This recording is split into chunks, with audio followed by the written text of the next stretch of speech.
মুনীরা। উজ্জ্বলতম প্রদীপ বানিয়ে আল্লাহ তার নবীকে আমাদের মধ্যে পাঠাইলেন।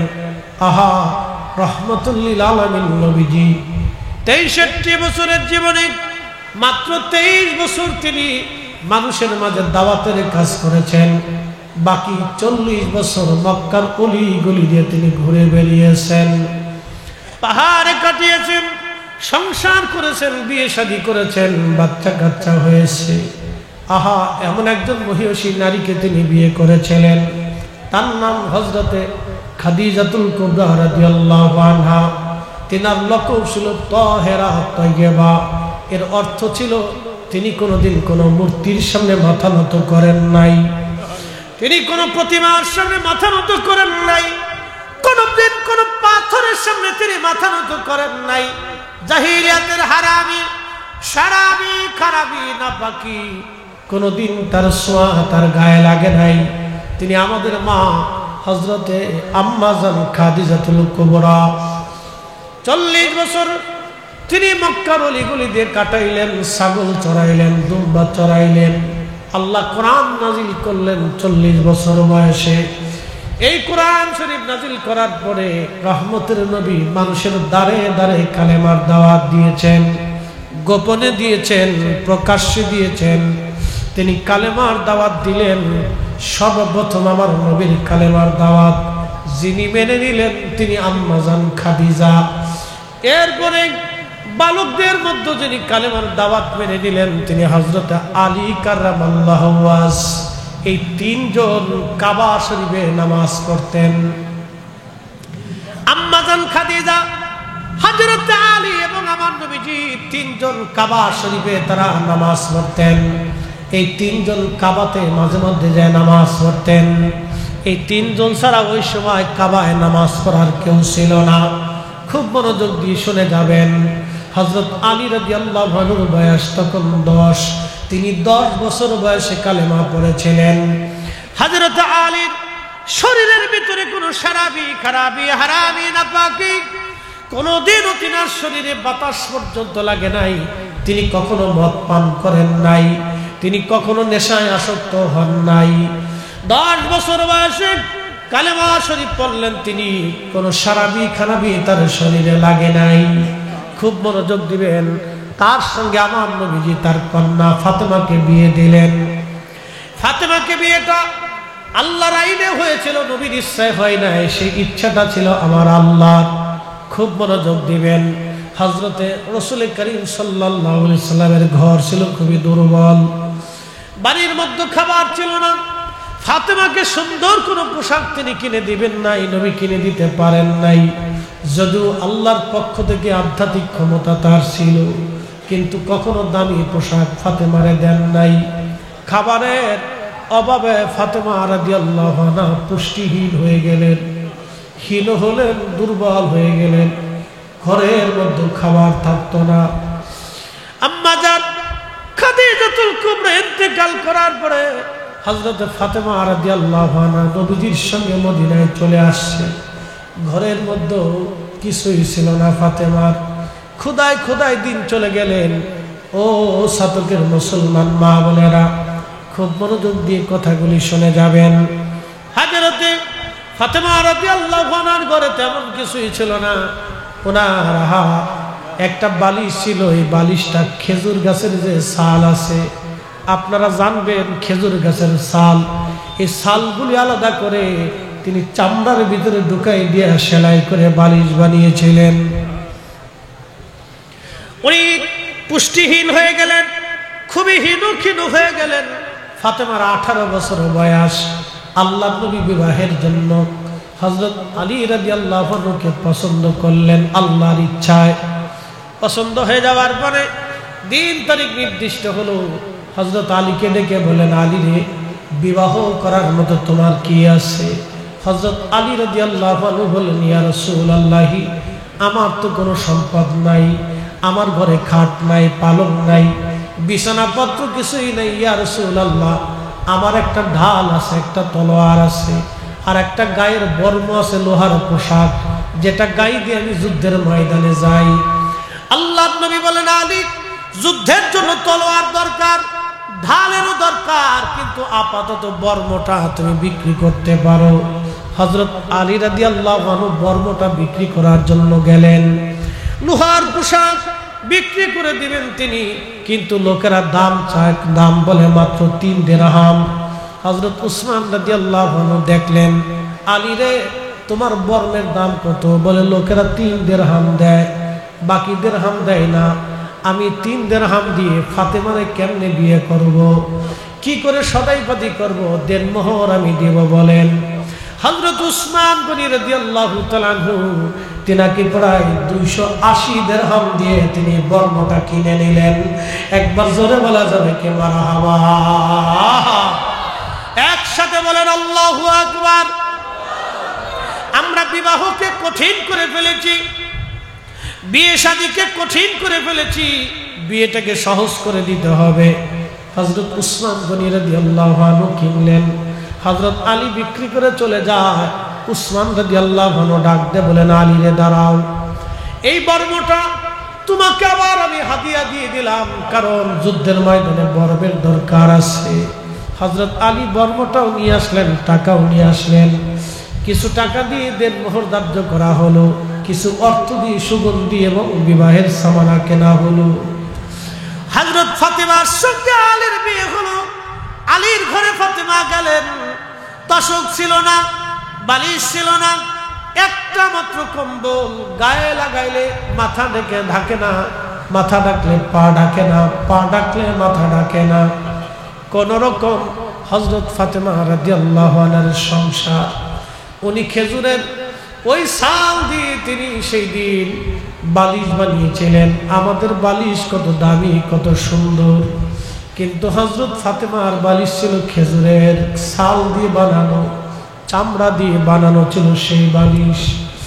সেই বালিশ মাথায় দিয়ে দীর্ঘ জীবন চলে গেল ফাতেমা রাদিয়াল্লাহু আনহা। একদিন হযরত আলী রাদিয়াল্লাহু আনহু ডাক দিয়ে বললেন, ফাতেমা রে, ঘরের মধ্যে আমাদের বিরাট অভাব। তুমি জানো আমি বড় গরিব মানুষ, আমার কামাই রুজি তেমন কিছু নাই। ফাতেমা, আল্লাহর নবীর দরবারে গনিমতের মাল আসছে, তুমি যাইয়া কিছু গনিমতের মাল আমাদের জন্য নিয়ে আসো।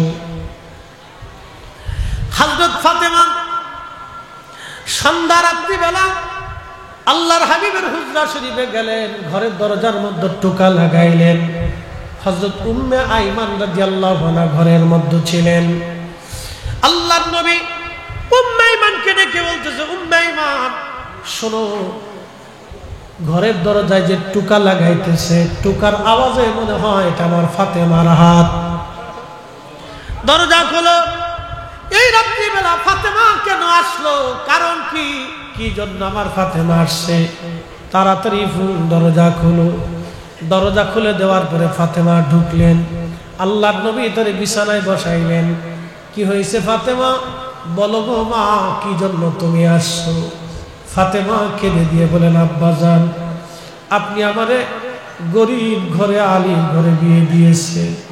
তিনি গরিব মানুষ, বাজার সদাই আমাদের হয় না, একদিন আনলে আর একদিন আমি না খেয়ে থাকি, একদিন রান্না হইলে আর একদিন রান্না হয় না। আব্বাজান, ঘরের মধ্যে কোনো আসবাবপত্র নাই, কোন রকম একটা খেজুরের মাদুরের উপর আমাদের জীবন চলে। বালিশ নাই, খেজুর গাছের ছাল দিয়ে আমি বালিশ বানাইয়া বিছানা করে থাকি। একটা মাত্র কম্বল আব্বাজান, এছাড়া আর কোনো কম্বল আপনার আলীর ঘরে নাই। খোদায় দিন যায়, শুনছি আপনার কাছে নাকি গনিমতের মাল আসছে। আব্বাজান, কিছু গনিমতের মাল যদি আমারে দয়া করে দিতেন। আল্লাহর নবী ডেকে ডেকে বলতেছে, রে ফাতেমা, গনিমতের মাল আমি তোমারে দেব না, এটা আমার গরিব উম্মতের জন্য বরাদ্দ করছি। আল্লাহর হাবিব উম্মতকে কতটা ভালোবাসছে, আমাদেরকে কত পরিমাণে ভালোবাসছে, নিজের কন্যাকে ফেরত দিয়ে দিলেন।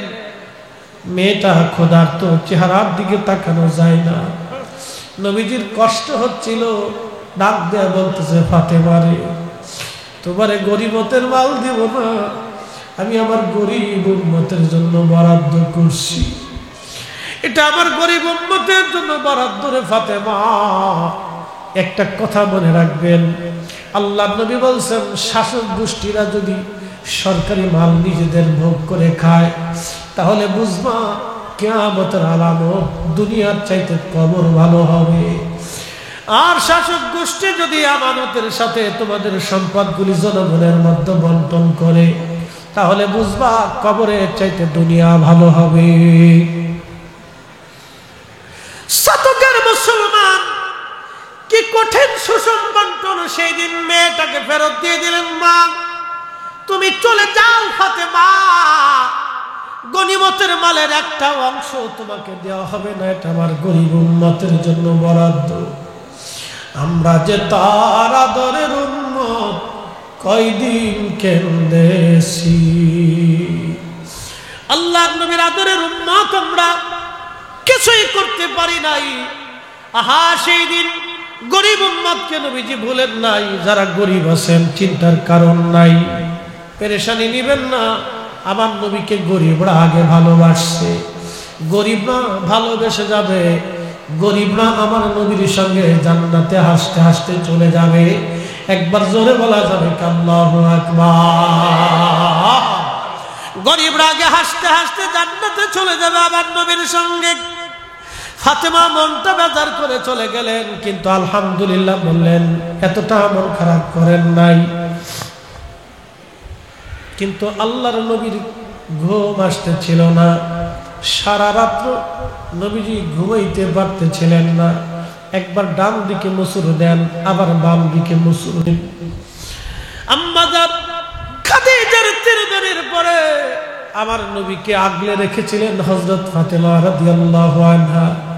আহা মেয়েটা এমন ভাবেই নবীকে ভালোবাসতেন, যেই জন্য আল্লাহ খুশি হইয়া নবীকে বলেন, হাবিব আপনি বলে দেন আপনার ফাতেমা হলো সাইয়্যিদাতুন নিসাই আহলিল জান্নাহ, জান্নাতের রমণীদের সর্দারিনী হলো আপনার ফাতেমা। একবার জোরে বলা যাবে আল্লাহু আকবার। আরে আমার রাসূলকে ভালোবাসার জন্য ফাতেমা যদি সাইয়্যিদানি হয়ে গেলেন, তিনি সর্দারিনী। সুন্নি আমরা মুসলমান, নবীর ভালোবাসার কথা আমরা ব্যক্ত করি, এই জন্যই রাসূলের ভালোবাসায় পাহাড় সম গুনাহগুলি ধ্বংস হবে। নবীর ভালোবাসায় 8টা জাহান্নাম নিভে যাবে, যা 7টা জাহান্নাম নিভে যাবে, 8টা জান্নাত উম্মতের জন্য বরাদ্দ হবে। উম্মত যে জান্নাতের দরজা দিয়ে খুশি চলে যাবে সেই জান্নাতে। খুব মনোযোগ দেন। ফাতিমাতুজ জাহরা রাদিয়াল্লাহু আনহা চলে গেলেন। হযরত আলী ডাক দিয়ে বলেন, ফাতেমা রে, নবী কি বলেছেন? ফাতেমা বললেন, স্বামী আমার, আল্লাহ রাসূল বলেছেন গনিমতের মাল বলে গরিব উম্মতের জন্য বরাদ্দ হয়েছে, কিছুই দিবে না নবী, আমাকে ফেরত পাঠিয়ে দিয়েছেন। হযরত আলী আলহামদুলিল্লাহ বলে শুয়ে রইলেন। শতকের নারী সমাজ, ঘরের ভিতর থেকে যারা কথাগুলি শুনেন ভালো করে শুনে যান। আল্লাহু আকবার। ফাতেমা রাদিয়াল্লাহু আনহা তিনি চলে গেলেন, নবীর ঘুম আসে না, বারবার বারবার এপিট ওপিট এপিট ওপিট করতে লাগলেন। আল্লাহর নবী সকালবেলা ফজরের নামাজ পড়ে নবীজি তাড়াতাড়ি ফাতেমার ঘরের দরজায় আসছে, টুকা লাগাইলেন। আল্লাহর নবীর জন্য দরজা খুলে দেয়া হলো। ফাতেমা ঘরের ভিতরে যে নবীজি খাটের উপরে বসলেন, বসিয়া আল্লাহর নবী ডাক দিয়ে বলেন, ফাতেমা রে, মন বেজার করছো, তোমারে গনিমতের মাল দেই নাই, তোমার আব্বাজান সারা রাত্র ঘুমাইতে পারে নাই, আমি আমার কলিজার টুকরা মেয়েটাকে আমার দরজা থেকে ফেরত পাঠাইছি। ফাতেমা রে, তোমার আব্বা সারা রাত ঘুমাইতে পারে নাই। ফাতেমা, কিন্তু আমার মালিক আমার আল্লাহ আমার খালি ফেরত পাঠাই নাই, আমার আল্লাহ তোমার কাছে আমারে পাঠাইছে। চিৎকার করে জোরে বলবেন আল্লাহু আকবার। আমার আল্লাহ তোমার কাছে আমারে পাঠাইছে। ফাতেমা দুইটা জিনিস আল্লাহ তোমাকে দিতে বলেছে, হয় গনিমত নিবা, নয় আল্লাহর কাছ থেকে তাসবিহ তুমি নিবা। হয় গনিমত নাও, না হয় তাসবিহ নাও। বলে আব্বাজান আল্লাহ কি তাসবিহ দিয়েছেন বলেন? বলে আল্লাহ তাসবিহ দিয়েছে প্রত্যেক দিন এশার নামাজের পরে রাত্রিবেলা ঘুমোতে যাওয়ার আগে তুমি 33 বার আলহামদুলিল্লাহ, 33 বার সুবহানাল্লাহ, 34 বার আল্লাহু আকবার বলে তুমি ঘুমাইবা। এই তাসবিহটা শুধু তোমার জন্য এবং আলীর জন্য আল্লাহ পাঠাইছে। হয় এই তাসবিহ তুমি নাও, না হয় তুমি গনিমতের মাল নাও। যদি এই তাসবিহ তুমি নাও, আল্লাহর ওয়াদা তোমার ঘরে অভাব থাকবে না, আল্লাহ তোমার উপরে খুশি থাকবে। ফাতেমা ডাক দেয়া বলে আব্বাজান আমার গনিমতের মাল লাগবে না, আল্লাহর দেওয়া তাসবিহটাই আপনি আমাকে দিয়ে যান। জোরে বলা যাবে কি মারহাবা। আমাদের মেয়েরা আজকে দুনিয়ার মোহে পড়িয়া, সাজগোজে পড়িয়া দুনিয়ার পাগল পারা হয়ে গেছে নারী। দুনিয়ার পাগল পারা হওয়া যাবে না। ফাতেমার আদর্শ যদি আমরা নিতে পারি, বোন আমার হাসতে হাসতে আলমারউ মা মান হাব্বা, আল্লাহর নবীর কন্যা সাইয়্যিদাতুন নিসাই আহলিল জান্নাহ ফাতিমাতুজ জাহরা রাদিয়াল্লাহু আনহার সঙ্গে আমাদের হাসর নাসর হয়ে যাবে রে বোন, আপনার হাসর হবে। আল্লাহর নবী বললেন তুমি যাকে মহব্বত করো তার সঙ্গে তোমার হাসর নাসর হবে। ও মুসলমান খুব মনোযোগ দিবেন, আমি রাসূল ভালোবাসার কথা বলতেছি। আল্লাহর নবী প্রত্যেকজন সাহাবী এইভাবে নিজের জীবনকে উপেক্ষা করে আল্লাহর নবীকে ভালোবাসতেন। তারা নিজেদের পিঠের চামড়া দিয়েছেন, গোশত দিয়েছেন, সব কিছু উজাড় করে দিয়ে নবীকে ভালোবাসতেন তারা। আমরাও সেভাবে ভালোবাসবো। কারো বেদাতের ফতোয়ার তক্কা শোনার সময় আমাদের নাই। আমরা রাসূলুল্লাহর পক্ষে স্লোগান দিয়ে যাব। কথা বলেন ঠিক না বেঠে? বলেন তো জমিন কার? না না হয় না, আর জোরে বলেন জমিন কার? আসমান কার? সব কিছু কার আইনে চলে? জিকির কার? নামাজ কার? জিকির নামাজ সব আল্লাহর। জমিন আল্লাহর, আসমান আল্লাহর। জমিন আল্লাহর, আসমানের নিচে জমিনের উপরে আল্লাহর পরে আরেকজনের জিকির চলে। কোরআন বলতেছেন ওয়ারাফানা লাকা যিকরাক। হুজুর ইদা যুকিরতু যুকিরতা মাই। হাবিব আপনি উম্মতকে জানান আমি আল্লাহর জিকির যেখানে, আপনি নবীর জিকির হবে সেইখানে। আমি আল্লাহর শান যেখানে, আপনি নবীর শান হবে সেখানে। আমি আল্লাহর স্লোগান যেখানে, আপনি নবীর স্লোগান হবে সেখানে। আল্লাহু আকবার স্লোগান যেখানে, নারে রিসালাতের স্লোগান হবে সেখানে। হাত উঁচা করে বলেন ঠিক না বেঠে? আল্লাহর কোরআনের মাহফিল যেখানে, ঈদে মিলাদুন নবীর মাহফিল হবে সেখানে। কথা বলেন ঠিক কিনা? যদি আল্লাহর আইনে, আল্লাহর জমিনে আল্লাহর আইন চলে, তাহলে আল্লাহর আইনের পরে আরেকজনের আইন চলে, সেটা আমার নবীর আইন। ঠিক কিনা? আল্লাহর পরে আমার নবীর আইন চলে। অতএব আল্লাহর আইনে, আল্লাহর স্লোগান যেখানে, আমার রাসূলের স্লোগান হবে সেখানে। যতই বেদাতি ফতোয়া দাও, ওই বেদাতের ফতোয়া সুন্নিদের শোনার সময় হাতে নাই। কথা কয়। প্রিয় সাধুকের মুসলমান খুব মনোযোগ দিবেন। রাসূল করিমের একজন সাহাবী ছিলেন, তার নাম আব্দুল্লাহ জিল বাজাদাইন রাদিয়াল্লাহু আনহু। জীবনে হয়তো নাম শুনেছেন। যুবক আপনাকে বলতেছি, মদিনার সবচেয়ে বড় ধনাঢ্য ব্যক্তি ছিলেন আব্দুল্লাহ জিল বাজাদাইন রাদিয়াল্লাহু আনহু। তিনি ইসলামের সুশীতল মহান কালেমার পতাকার নিচে চলে আসলেন। পরিবার ছিল ইহুদি। আপনারা জানেন ইহুদিরা বিরাট বড় কঠোর এবং কঠোর। ইহুদিরা কঠোর এবং কঠিন। ইহুদিদের হৃদয় কঠিন, যার কারণে দেখতেছেন ৭৫ বছর ধরে ফিলিস্তিনের মুসলমানদেরকে মারতেছে। আমরা মুসলমানরা অনৈক্যের কারণে আজকে ফিলিস্তিনের মুসলমানরা মার খায়। হাজার হাজার হাজার হাজার ফিলিস্তিনি মুসলমান শহীদ হয়। এমন ভাবে মারতেছে, কবর দেওয়ার চিহ্নিত পর্যন্ত করা যায় না, তাদের কবরগুলি দেওয়া হয়, গোশত মেপে মেপে কবর দেওয়া হয়। এইরকম পরিস্থিতি ফিলিস্তিনের জমিনে হয়েছে। সারা আরবের মুসলমান আজকে নীরব, মধ্যপ্রাচ্য আজকে নীরব, মধ্যপ্রাচ্য আজকে নীরব, সৌদি আরব নীরব, আরব আমিরাত নীরব, কুয়েত কাতার নীরব, জর্দান নীরব, বাহরাইন নীরব। এই সমস্ত আরব রাষ্ট্রগুলি আজকে তারা নীরব। ওরা নীরব হওয়ার কারণে আজকে ফিলিস্তিনের মুসলমানরা মার খায়। ওরা যদি নীরব না হতো তাহলে ফিলিস্তিন স্বাধীন হয়ে যাইতো, ফিলিস্তিনের বাইতুল আকসা কাফেরদের অধিকারে যাইতো না। কথা বলেন ঠিক কিনা?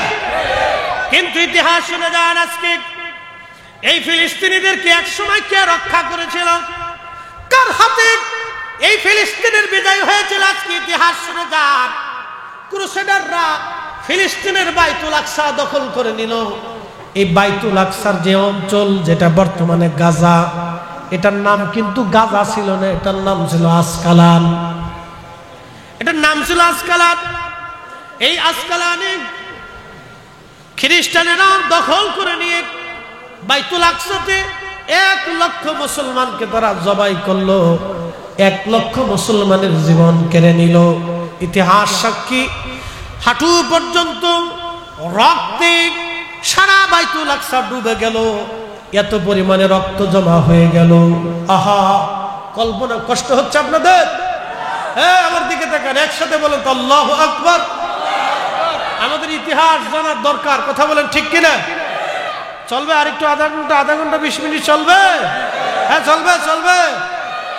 ভুবনের প্রিয় মুহাম্মদ এলো রে দুনিয়ায় রে সাগর,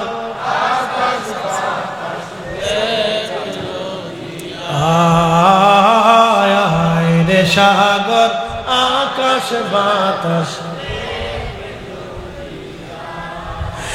ধুলির ধরা বেহেশত আজ জয় করিল দিল রে লাজ।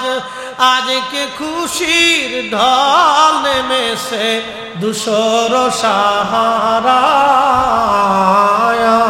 রে সাগর আকাশ বাতাস বিজোদিয়া, আয় রে সাগর আকাশ বাতাস দেখবি যদিয়া।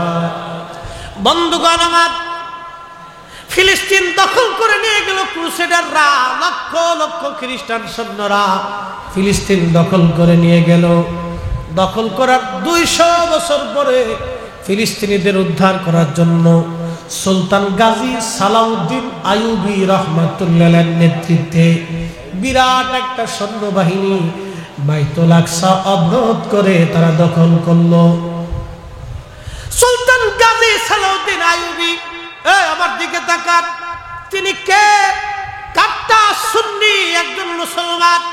তিনার পীর মুর্শিদ আল্লামা ইমাম ইজ্জুদ্দিন রাহিমাহুল্লাহ, বিশ্ববিখ্যাত আলেম এবং সুফি ছিলেন তিনি। আল্লামা ইমাম ইজ্জুদ্দিন রাহমাতুল্লাহর ছাত্র ছিল সুলতান সালাউদ্দিন আইয়ুবী রাহমাতুল্লাহ। উনার আপন ভগ্নিপতি, ইতিহাস শুনেন, উনার আপন ভগ্নিপতি, তার নাম বাদশাহ মুজাফফর উদ্দিন কুকুবুরি রহমাতুল্লাহ আলাইহি। তিনি ছিলেন সুলতান মাহমুদ সালাউদ্দিন আইয়ুবীর আপন ভগ্নিপতি। তিনি ইরাকের ইরবলের বাদশা ছিলেন, বিরাট বড় বাদশা। কিন্তু তিনি আদিলান আবিদান জাহিদ, তিনি আবেল ছিলেন, নেককার ছিলেন, আবেদ ছিলেন, বড় বুজুর্গ ছিলেন এবং জাহিদ ছিলেন, দুনিয়া বিরাগী বাদশা। উনার স্ত্রী সুলতান গাজী সালাউদ্দিন আইয়ুবীর আপন বোন, তিনি টুপি বানাইয়া, টুপি সেলাই করে, টুপি সেলাই করে সংসার চালাইতেন। একবার জোরে বলা যাবে আল্লাহু আকবার। আর আমাদের দরবেশ নিয়ে গেল 60,000 কোটি টাকা, দরবেশ নিয়ে গেল 60,000 কোটি। আরে ভাই, খুব মনোযোগ দিবেন। দরবেশ নিল ৬০,০০০ কোটি। এইভাবে যদি চলে যায় তাহলে আমাদের হক নষ্ট হবে। সেই দিনে রাজা বাচ্চা যারা ছিলেন তারা সেই দিন টুপি সেলাই করে সংসার চালাইতেন। খুব মনোযোগ দিয়ে যাবেন। রাজা বাচ্চা যারা ছিলেন সংসার চালাইতেন সেই দিন। আহা, টুপি সেলাই করে সুলতান গাজী সালাউদ্দিন আইবের আপন বোন। শুনে যাবেন আজকে ইতিহাস। তার স্বামী রাজকীয়ভাবে রাজদরবারে ১ লক্ষ স্বর্ণ মুদ্রা খরচা করে তিনি মিলাদুন নবীর মাহফিল করতেন। একবার জোরে বলা যাবে আল্লাহু আকবার? না না, আরো জোরে বলেন আল্লাহু আকবার। তার মানে বাইতুল আকসা যারা বিজয় করেছে, বাইতুল আকসা যারা কাফেরদের হাত থেকে ছিনিয়ে এনেছে, তারা মিলাদুন নবীর মাহফিল করতেন, মিলাদুন নবী করতেন। আমি লিখি নাই, ইমাম ইবনে কাসির আল বেদার মধ্যে লিখেছেন, ইমাম সুয়ুতি হুসনুল মাকাসিদে লিখেছেন, ইমাম মোল্লা আলী কারি আল মাওরিদের মধ্যে লিখেছেন। আমি লিখি নাই, আমি বলি না, ইমাম ইকরাম তাদের কিতাবের মধ্যে লিখেছেন। যারা বাইতুল আকসা মুসলমানদেরকে তিনি উপহার দিয়েছিলেন, কাফেরদের হাত থেকে ছিনিয়ে এনেছিলেন, তারা মিলাদুন নবী করতেন। তার মানে সুফিরা মিলাদুন নবীর মাহফিল করতেন। এটা যতই বন্ধ করে দেওয়ার চেষ্টা হোক, বাংলার জমিন কেন আজকে দেখলাম সারা পৃথিবীর প্রত্যেকটা বড় বড় শহরে মিলাদুন নবীর র্যালি হয়েছে। একবার জোরে বলা যাবে কে মারহাবা?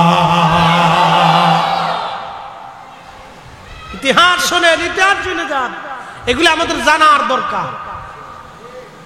সুলতান গাজী সালাউদ্দিন আইয়ুবী সেই দিনের সেই বীর মুজাহিদ, তিনি যদি তলোয়ার না ধরতেন, আজকের এই Morocco, Algeria, Nigeria, Sudan, Ethiopia, Kenya, Senegal, আফ্রিকাতে ইসলাম, এশিয়া মাইনরে আরবের দেশ, লিবিয়া, লেবানন, টিউনিশিয়া, এই যে আপনার জর্দান, এরপরে সিরিয়ার এক অংশ থেকে শুরু করে বিরাট অংশ ক্রুসেডাররা দখল করে নিয়ে গেল মিশর পর্যন্ত।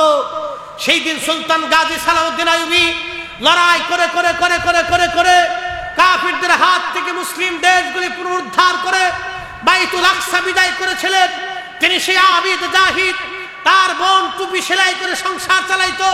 তার স্বামী বিশ্ববিখ্যাত সেই আবিদ বাচ্চা জাহিদ বাচ্চা মুজাফফরউদ্দিন কুকুবরী রাহিমাহুল্লাহ রাজকীয়ভাবে বিশাল আকৃতি করে মিলাদুন নবীর মাহফিল ইন্তজাম করতেন। তারা শুধু আবেদ ছিলেন না, আশিক রাসূল ছিলেন। একসাথে জোরে বলা যাবে মারহাবা? আল্লামা মোল্লা আলী কারি তিনি তিনার কিতাব আল মাওরিদের মধ্যে তিনি আরেকখানা ঘটনা লিখতেছেন। ভারত উপমহাদেশে আরেকজন বাদশা ছিলেন, তার নাম বাদশা হুমায়ুন। নাম শুনছেন না আপনারা? বাদশা হুমায়ুন। এই হুমায়ুন বাদশার ছেলের নাম সম্রাট আকবর, বাবার নাম জহিরুদ্দিন মোহাম্মদ বাবর। এই বাবর ছিলেন আফগানি। বাদশা হুমায়ুন তেনার রাজদরবারের ওই সময়ে নকশবন্দিয়া তরিকার একজন শ্রেষ্ঠতম ওলি ছিলেন।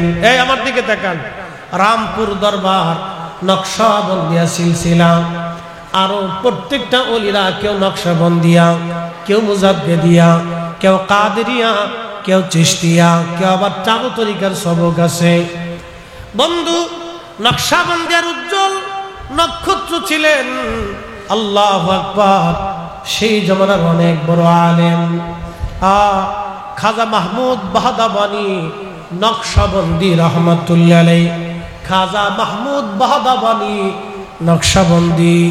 মোল্লা আলী কারির মতো বিশ্ববিখ্যাত মুহাদ্দিস তিনার কিতাবে তার নাম সম্মানের সাথে লেখছেন।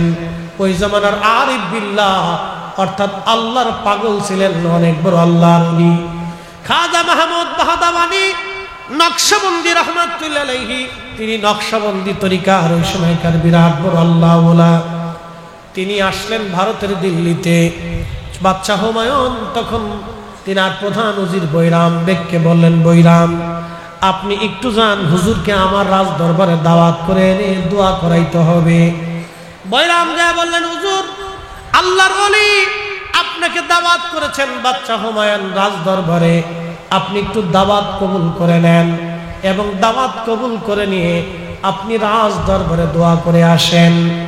সেই দিন বাদশাহ হুমায়ুনের উজিরকে খাজা মাহমুদ বাহদাওয়ানি নকশবন্দি বললেন, ও উজির আপনি চলে যান, আমি মাহমুদ বাহদাওয়ানি নকশবন্দি কোন রাজ দরবারে দাওয়াত গ্রহণ করি না, কোন রাজার কাছে আমি যাই না, এটা আমার আদতের বাহিরে। হুমায়ুনের প্রয়োজন হইলে তাকে আমার কাছে আসতে বলেন। একবার জোরে বলা যাবে কি মারহাবা? জোরে বলেন আল্লাহু আকবার। ওলিরা, ওলি যারা ছিলেন তারা সাম্রাজ্যের জন্য মুখাপেক্ষী ছিলেন। সাম্রাজ্য আলারা ওলিদের কাছে যাইছে। কি কথা কোন ঠিক কিনা? তো মনোযোগ দেন। বাহদাওয়ানি নকশবন্দি রহমতুল্লাহ বলে আপনি চলে যান। তো বৈরাম খান উজির আজম হুমায়ুনকে, বাদশাহ হুমায়ুনকে, মুঘল সাম্রাজ্যের বাদশাকে বললেন, বাদশাহ হুজুর এই কথা বলে দিয়েছেন তিনি কোন রাজ দরবারে দাওয়াত নেন না, তিনি আসবেন না।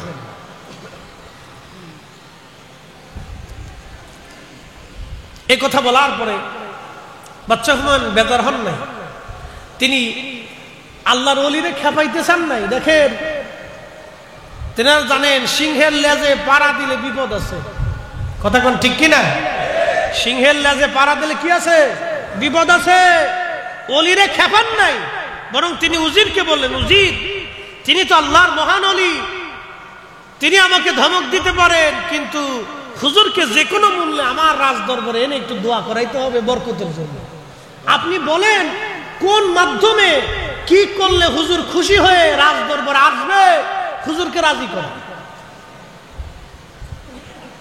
বৈরাম খান চলে গেলেন। আবার যা বলতে যে হুজুর বিয়াদবি নিবেন না, বাদশাহ আপনার খেদমতে আমাকে আবার পাঠাইছেন, আপনি এমন কি করলে আপনি রাজ দরবারে যাবেন দয়া করে বলেন।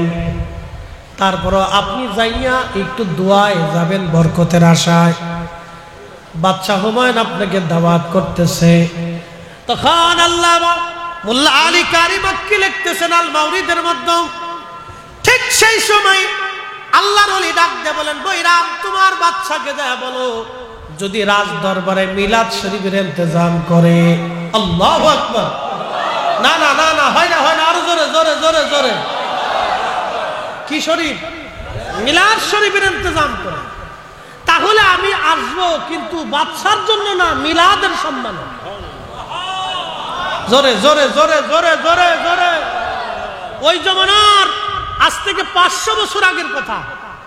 কত বছর আগে? 500-600 বছর আগের কথা বলতেছি, আজকের কথা না, 500-600 বছর আগে। সেই দিনের বিশ্ববিখ্যাত এই উপমহাদেশের শ্রেষ্ঠ নকশবন্দি তরিকার শ্রেষ্ঠ আমির জাহিদ আলিম, তিনি বলতেছেন, আমি বাদশার সম্মানে যাব না, আমি আল্লাহর রসুলের মিলাদের সম্মানে আমি সেখানে যাইয়া মিলাদ শরীফ পড়াবো, দোয়া করব। একসাথে বলা যাবে মারহাবা। তাহলে আমরা ওলিদের পথে আসি না নাই? কে সে বেদাত বলবে ওগুলি আমরা শুনবো, শোনার সময় আমাদের নেই। মনোযোগ দিয়ে হযরত মাহমুদ বাহদাওয়ানি নকশবন্দি রহমাতুল্লাহ আলাইহিকে বৈরাম খান দাওয়াত দিলেন। উজির যায় বলেন, বাদশাহ মিলাদ শরীফের ইন্তজাম করেন। বাদশাহ রাজকীয়ভাবে রাজ দরবারে মিলাদের ইন্তজাম করলেন। হাজার হাজার মানুষ, হাজার হাজার আমির উমরা জ্ঞানী গুণী হাজার হাজার মানুষ রাজ দরবারে আসছে। আল্লাহর ওলি গেলেন। আল্লাহর ওলি যাওয়ার পরে বাদশাহ হুমায়ুন নিজে পানি ঢেলে আল্লাহর ওলির হাত ধোয়াইলেন, ওযু করাইলেন, পা ধোয়াই দিলেন। একবার জোরে বলা যাবে কি মারহাবা? আগের যুগের বাচ্চারা ওলি ভক্ত ছিল, তারা জানতো ওনার সিংহের পায়ে সিংহের লেজে পাড়া দিলে মরণ ছাড়া রাস্তা নাই। অতএব সুফিরা আল্লাহর ওলিরা এ জমিনে ছিল, জমিন আছে, কিয়ামত পর্যন্ত ওলিরা জমিনে থাকবে, কোনদিন এ জমিন ওলি শূন্য হবে না। যে সত্যি পৃথিবীতে চেষ্টা করুক, পৃথিবীতে ওলিদের রাজত্বই থাকবে। কথা বলেন ঠিক না বেটা?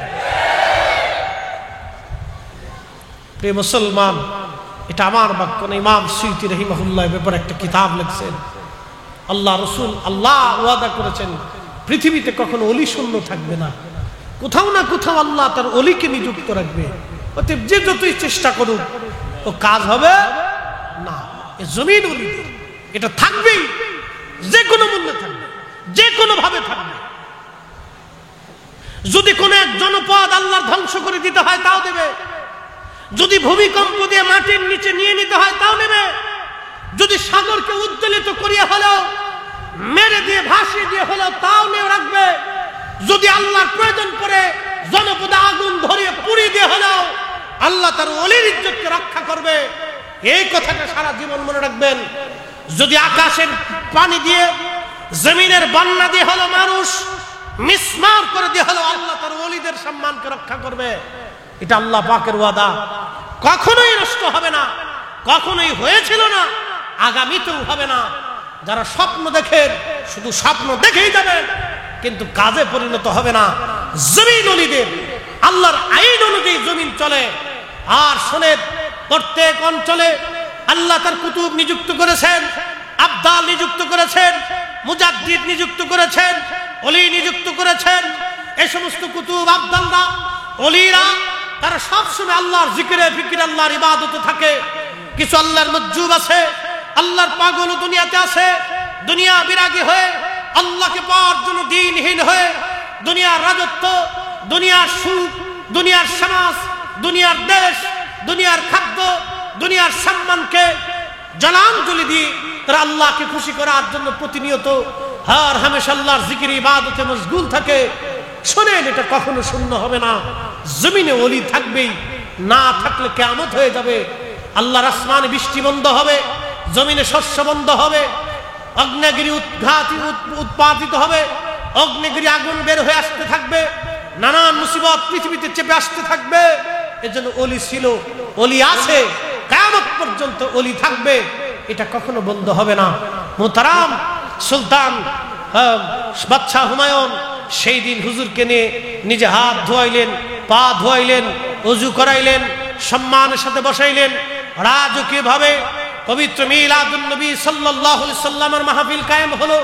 মোল্লা আলী কারি মাক্কি হানাফি রাহিমাহুল্লাহ আজ থেকে 450 বছর আগে ওনার কিতাব আল মাওরিদুর রাবি ফি মাউলিদিন নবীর ভিতরে তিনি লিখতেছেন, সেই দিন রাজকীয় ভাবে মহা ধুমধামে মিলাদ শরীফ হয়ে গেল। হয়ে যাওয়ার পরে হুজুর দোয়া করলেন, শুধু একটু দুয়ার আশায় বিরাট বড় মিলাদের ইন্তজাম করেছিলেন বাদশাহ হুমায়ুন। তার মানে বোঝা গেল এই মিলাদ মাহফিলগুলি এগুলি আগে থেকেই চালু হয়ে আসছে। এগুলির মাধ্যম দিয়ে তারা তরিকতের, তাসাউফের, ইসলামের খেদমত দেশে দেশে স্থানে স্থানে করে গেছে। কথা বলেন ঠিক না বেঠে? এগুলি চলবে, বন্ধ হবে না। মোহতারাম, আল্লাহ আমাদের প্রত্যেকের দ্বীন মিল্লাতের উপরে দায়েম কায়েম রাখুন, আউলিয়া কেরামের পথে আমাদেরকে শক্ত করে রাখুন। সকলে বলে না আমিন। বন্ধুগণ আমার, আলোচনা লম্বায়িত নয়, শেষের দিকে নিয়ে আসবো। হযরত ফাতেমা রাদিয়াল্লাহু আনহার কথা বলছিলাম, ওয়াজ আমি শেষ করে দিব। যেহেতু পবিত্র মিলাদুন নবীর মাহফিল, আমার নবীর জীবনের শেষ সময়ের দুটি কথা বলেই শেষ করে দিব। কষ্ট হচ্ছে আপনাদের? 10টা মিনিট সময় দেওয়া যাবে না? তাহলে একসাথে আবার বলেন তো, আল্লাহু আকবার, নারে তাকবীর, নারে রিসালাত, বাঁচাও ঈমান, বাঁচাও দেশ, আহলে সুন্নাত ওয়াল জামাত। মিলাদুন নবী যেখানে, নূরের নবী যেখানে, ওলি আল্লাহ যেখানে, পীর মাশায়েখ যেখানে, কোরআন সুন্নাহ যেখানে, কোরআন সুন্নাহর আলো, নারে তাকবীর, নারে রিসালাত।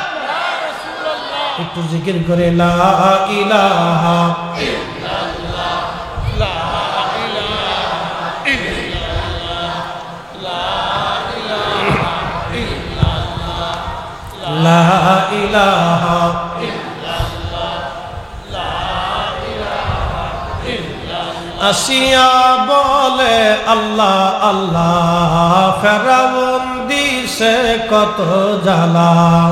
আল্লাহ বলে ও জিবরাইল, আল্লাহ বলে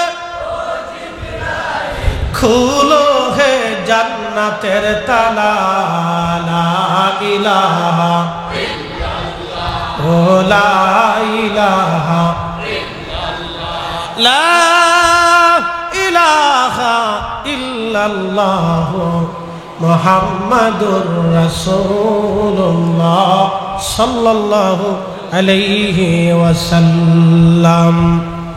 খুব মনোযোগ দিবেন। হযরত ফাতেমা রাদিয়াল্লাহু আনহার জিন্দেগি বড় কষ্টের মধ্যে গেল।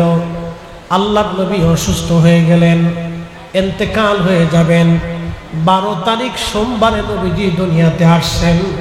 আবার এই 12 তারিখে নবীজি দুনিয়া থেকে চলে গেছেন। নবী আমার অসুস্থ, খুবই দুর্বল হয়ে গেলেন। আল্লাহর নবী ফাতেমাকে ডাকলেন, সাহাবীরা রে, আমার ফাতেমারে একটু ডাকেন, ফাতেমার সঙ্গে দুটি কথা বলবো আমি। হযরত ফাতেমা রাদিয়াল্লাহু আনহাকে ডাকা হলো। ফাতেমা দৌড়াই গেলেন বাবার কাছে। বসে বসে ফাতেমা রাদিয়াল্লাহু আনহা কাঁদতেছিলেন। আল্লাহর নবী ডাক দিয়ে বললেন, ফাতেমা রে, কি জন্য তুমি কাঁদো? ফাতেমা বলতেছে, আব্বাজান, আপনার বিরহ বেদনার চিন্তায় কাঁদতেছি। আমার আপনি এতিম বানিয়ে চলে যাবেন, কি করে আমি ফাতেমা সহ্য করবো আব্বাজান? বিরহ বেদনা আমি কাঁদি। কোরআন শরীফে আল্লাহ বলে দিলেন, ওয়ালাল আখিরাতু খায়রুল লাকা মিনাল উলা। হুজুর, দুনিয়ার জিন্দেগির চাইতে পরকালের জিন্দেগি আপনার জন্য উত্তম হবে। নবীজির সময় গণায় গেল, বিদায়ী ঘন্টা বেজে গেল, অর্থাৎ আল্লাহর হাবিবের বিদায়ের সময় চলে আসলো। ফাতেমা কান্দে। নবীজি ডাক দিয়ে বলেন, ফাতেমা রে, তুমি কি জানো আল্লাহ আমাদেরকে কি সম্মান দিয়েছে? ফাতেমা রে, আল্লাহ তোমার একজন বাবা দিয়েছে, যেই বাবা সৃষ্টির মধ্যে শ্রেষ্ঠ, যেই বাবারে আল্লাহ হাবিবুল্লাহ বানাইছে। ফাতেমা রে, আল্লাহ তোমারে দুইটা সন্তান দিছে, কারো ঘরে এরকম সন্তান আল্লাহ দেয় নাই। আমার আল্লাহ দুইটা সন্তানের কি নাম দিছে জানো রে ফাতেমা? আল হাসানু ওয়াল হুসাইনু সাইয়্যিদা শাবাবি আহলিল জান্নাহ। আমার হাসান আর হুসাইন দুইজন জান্নাতের যুবকদের সর্দার। ফাতেমা রে, তুমি কি জানো কুরাইশ পরিবারে বনু হাশিমের ভিতরে তোমার বাবার পরিবারের চাইতে শ্রেষ্ঠ পরিবার পৃথিবীতে আর কারো নাই রে ফাতেমা। আল্লাহ আমারে আহলে বায়াত বানাই দিছে রে ফাতেমা। এই পরিবারের চাইতে দামি পরিবার আর দুনিয়াতে নাই। ফাতেমা রে, তুমি কি জানো আমার পরিবারকে কত বড় মর্যাদাশীল আল্লাহ বানাইছে? তোমার বংশের ভিতরে জাফর নামক একজন, যার দুইটা হাত কাফেররা কেটে ফেলে দিয়েছিল রে ফাতেমা, আল্লাহ হাতের বদৌলতে তার পাখা দিয়ে দিচ্ছে। আমার জাফর জান্নাতের 8টা দরজা দিয়ে যেখানে খুশি সেখানে সেখানে আমার জাফর ঘুরে বেড়ায়। ফাতেমা রে, শোনো, তোমার বংশের ভিতরে তোমার দাদা, তার নাম আমির হামজা, আল্লাহ তারে সাইয়্যিদুশ শুহাদা বানাইছে, শহীদদের সর্দার বানাই দিছে। ফাতেমা রে, তুমি কি জানো তোমার আব্বাজানকে আল্লাহ কত বড় মর্যাদাশীল বানাইছে? ফাতেমা, ফাতেমা রে, আরো শোনো আল্লাহ কি পরিমাণে মর্যাদা দিচ্ছে। তুমি কেন কান্দো রে মা? তুমি আলীর সঙ্গে আমি বিয়ে দিয়েছিলাম রে ফাতেমা, সে আলীর ব্যাপারে তোমার মন খারাপ ছিল, তুমি গরিব ঘরে, আমি কেন তোমারে বিয়ে দিলাম? ফাতেমা, আলীর সাথে তোমারে বিয়ে দিছি, বিয়েটা আমার ইচ্ছায় হয় নাই, তোমার সঙ্গে আলীর বিয়েটা আমি আমার আল্লাহর ইচ্ছায় দিয়েছিলাম। তোমার স্বামী আমি পছন্দ করি নাই, আল্লাহ নিজে পছন্দ করেছে। একবার জোরে বলবেন আল্লাহু আকবার। চিন্তা করেন তো কত বড় দামি পরিবার। আল্লাহর নবী ডাক দেখা, ফাতেমা মন খারাপ করো না, তুমি তোমার কানটা আমার কানটা আমার মুখের সামনে লাগাও। হযরত আল্লাহর নবী কানে কানে কি যেন বললেন। ফাতেমা হাসতে লাগতেছে, মুস্কি মুস্কি হাসতে হাসতে বের হয়ে আসে। আম্মা জান আয়েশা সিদ্দিকা ডাক দিয়ে বলতেছে, ফাতেমা একটা বিষয় বুঝলাম না, তুমি প্রথমে কাঁদলা পরে হাসলা, কারণ কি? ফাতেমা রাদিয়াল্লাহু আনহা ডাক দিয়ে বললেন, আম্মা জান আমাকে নবীজি প্রথমে বিরহ বেদনার কথা বলেছেন। নবী বলেছেন আমাদের ছেড়ে বলে চলে যাবে।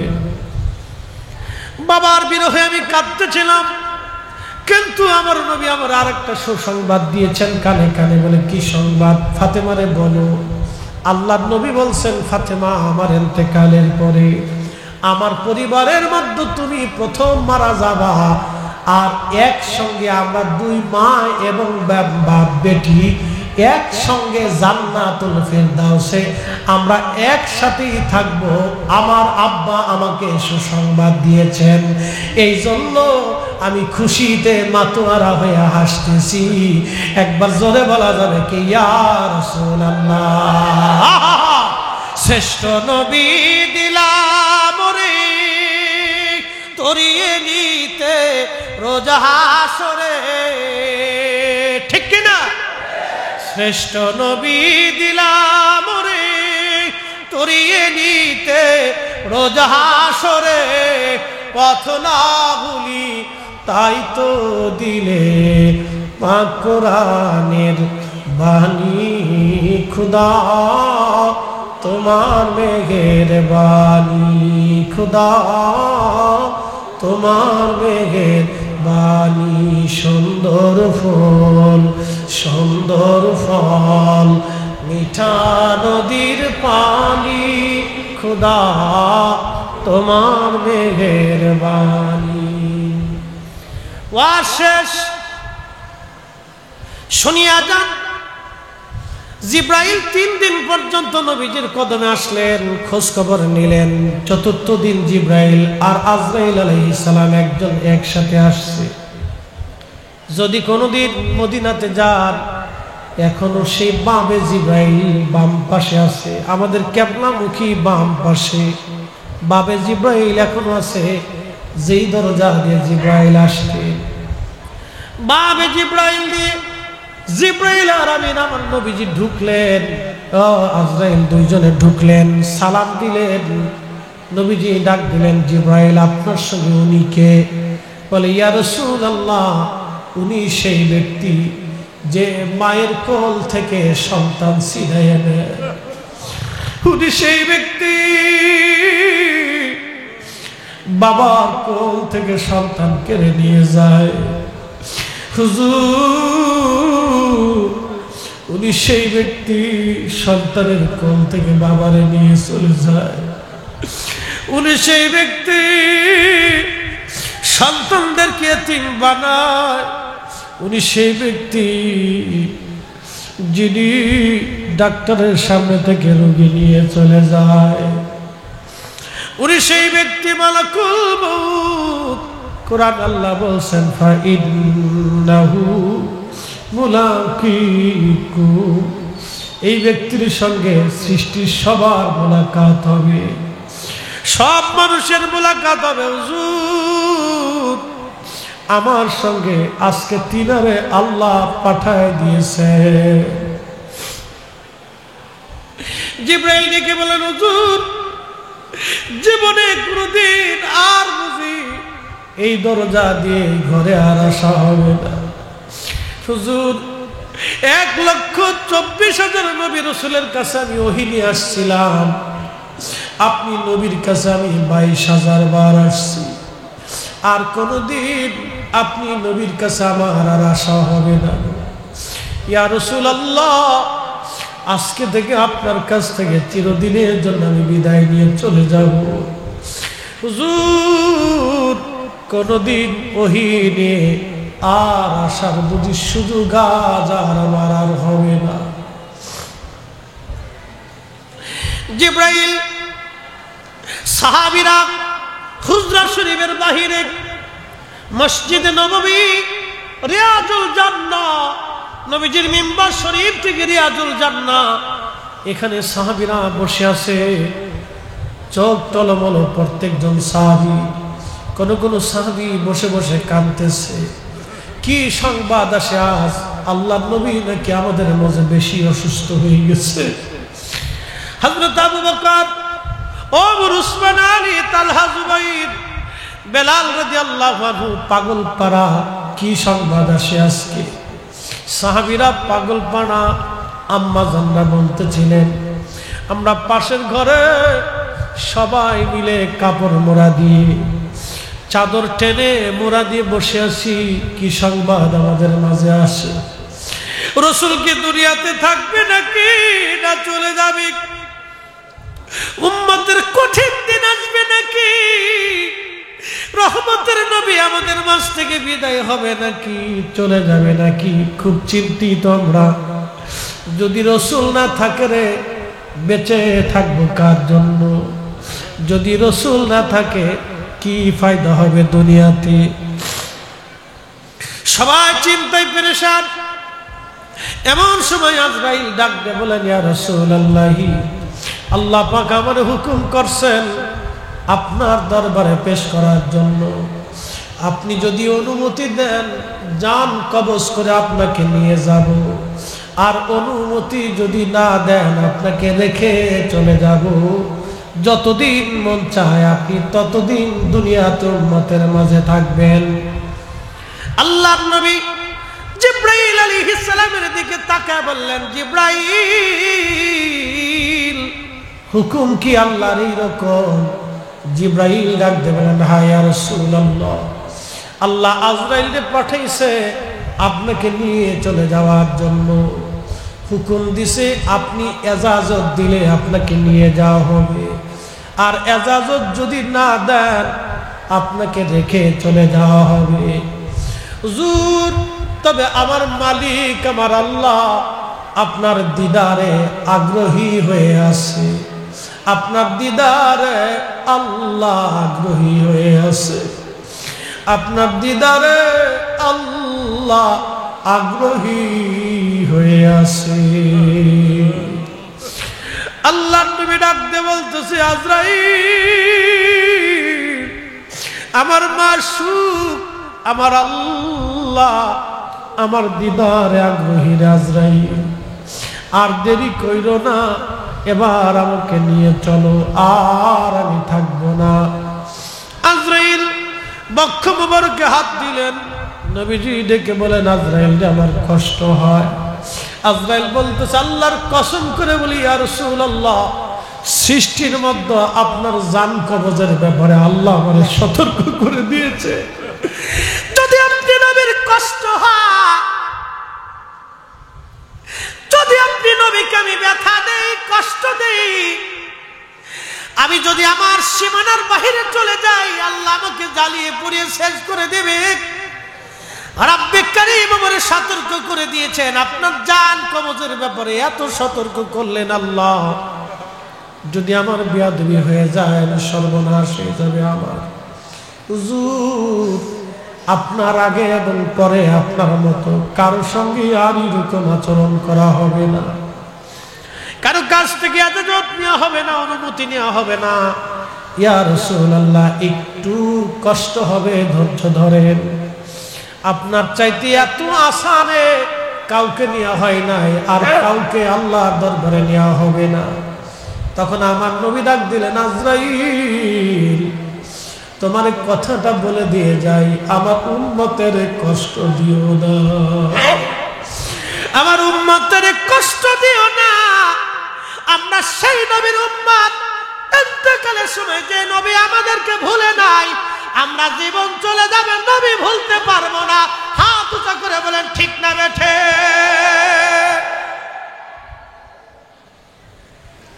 এ সবজ গম্বদ ওয়ালে मंजूर दुआ करुणा जब वक्त न जा आए आका दीदार अता करुणा दीदार अता करुणा मैं कब्र अंधेरी घबराऊंगा जब तन्हा में कब्र अंधेरी में घबराऊंगा जब तन्हा इमदाद मेरी करुणे आजाना रसूल अल्लाह रोशन मेरी तुर्बत को लिल्लाह जरा करुणा जब वक्त न जा आए आका दीदार अता करुणा दीदार आता करुणा ए शब्द गंबद वाले मंजूर दुआ करुणा जब वक्त न जा आए आका दीदारे आता करुणा अर्शों से ज्यादा मर्तबा वाला रौज़े रसूलुल्लाह का नौसी रोज़े